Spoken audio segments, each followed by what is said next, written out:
friends, hi, welcome to Meena Sweet Home. எல்லாரும் என்ன பண்றீங்க? நல்லா இருக்கீங்களா? நல்லா இருக்கீங்க நம்புறேன். சரி, இப்போ நாம என்ன பார்க்க போறோம் தெரியுமா? இது என்ன பாருங்க.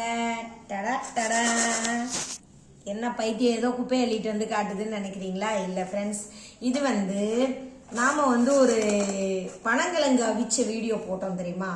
அந்த பனங்கிழங்க நல்லா அவிச்சிட்டு உரிச்சி அதோட இந்த மாதிரி நாரெல்லாம் எடுத்துட்டு இந்த மாதிரி நல்லா வெயில காய வச்சீங்கன்னா நல்லா இப்படி ஆயிடும். இது எப்படி தெரியுமா? நான் சின்ன பிள்ளையில ஒருத்தவங்க ஊர்ல இருந்து வருவாங்க. அதாவது நாங்க இருந்த விருதுநகர்ல பசுங்கிலி அக்காவோட அம்மா ஊர்ல இருந்து, அதாவது தேனி சொரண்ட சைடு இது ரொம்ப ஃபேமஸ். சரிங்களா? பனங்கிழங்க இந்த மாதிரி அவிச்சு நல்லா வெயில காய போட்டு எடுத்து டப்பா சில்வர் டின்னில் போட்டு வச்சுருவாங்க. நமக்கு எப்போ சாப்பிடணும்னு தோணுதோ ஸ்நாக்ஸ் சாப்பிட்ற டைமில் இதை எடுத்து சாப்பிட்டுக்குருவாங்க.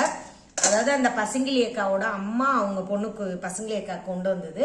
எனக்கு இது சின்ன பிள்ளையிலேருந்து ரொம்ப பிடிக்கும். இப்படி கொடுப்பாங்க சாப்பிடும்போது. சரி, நம்மளும் ஒரு வாட்டி பண்ணி பார்க்கலாம் அப்படின்னு பார்த்தேன். நீங்களும் சாப்பிட்டு பாருங்க. பனங்கிழங்கு இது கெட்டு போகாது. இப்படி காய வச்சுக்கிட்டிங்கன்னா ரொம்ப நாளைக்கு நீங்கள் ஒரு டப்பாவில் போட்டு வச்சு சாப்பிட்லாம். யாருக்கு பிடிக்கும்னு பாருங்க. உண்மையாவே இந்த வீடியோக்கு கமெண்ட் வரும்னு நினைக்கிறேன். ஏன்னா தேனி சுரண்டைன்னு ஒரு ஊர், அந்த ஊர் சைடு இது ரொம்ப ஃபேமஸ். சரிங்களா? என்ன சொல்ல, இதை பார்த்தோன்னே எனக்கு பழைய பாட்டு தான் ஞாபகம் வருதேன்னு. அதனால நானும் ட்ரை பண்ணிட்டேன்.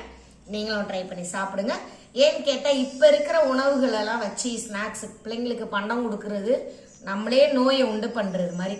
இந்த மாதிரி ஏதோ ஒன்று நம்மளா வீட்டில் செஞ்சு கொடுத்துட்டோம்னு வச்சுக்கோங்களேன், இதனால ஒரு பாதிப்பு வராது. சரிங்களா? ஓகே ஃப்ரெண்ட்ஸ், அடுத்த வீடியோவில் பார்க்கலாம். பாய்.